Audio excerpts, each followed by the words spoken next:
Dostlar, sizlerle Dani Kizet bugün serada dostlar. Biz standoff деген oyun oynayın bolamız. Dostlar, sizler like basıp kanala tirkelip kettiğinizde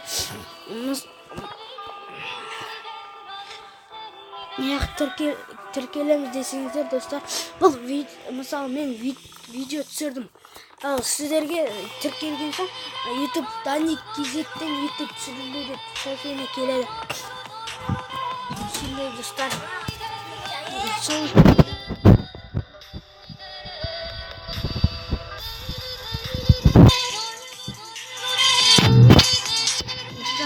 onda biz oyunda arada astratlıyorum. Son bir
Buyurun. Sütten atmak istiyorum dostlar. Amin. Hoppa, aferin dostlar. Evet.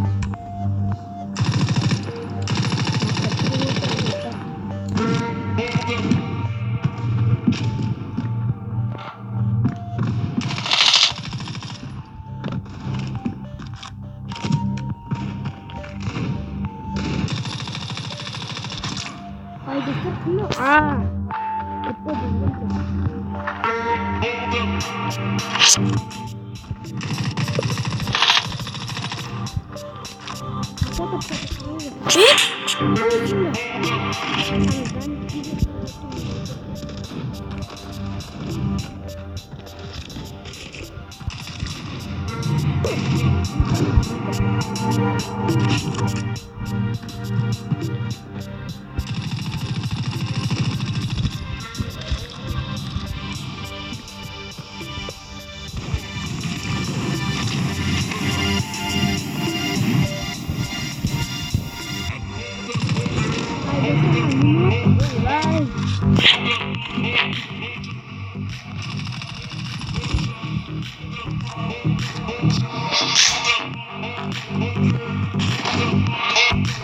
Hay dostlar.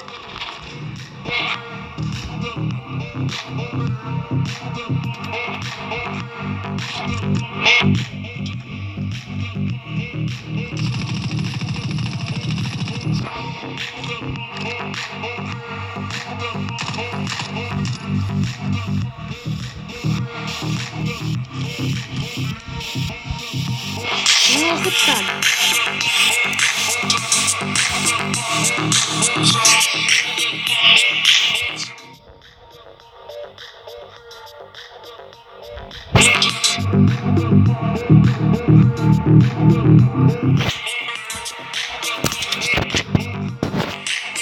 Dostlar aslında bizim videomuz ayaktaldı. Like bastığınızda dostlar.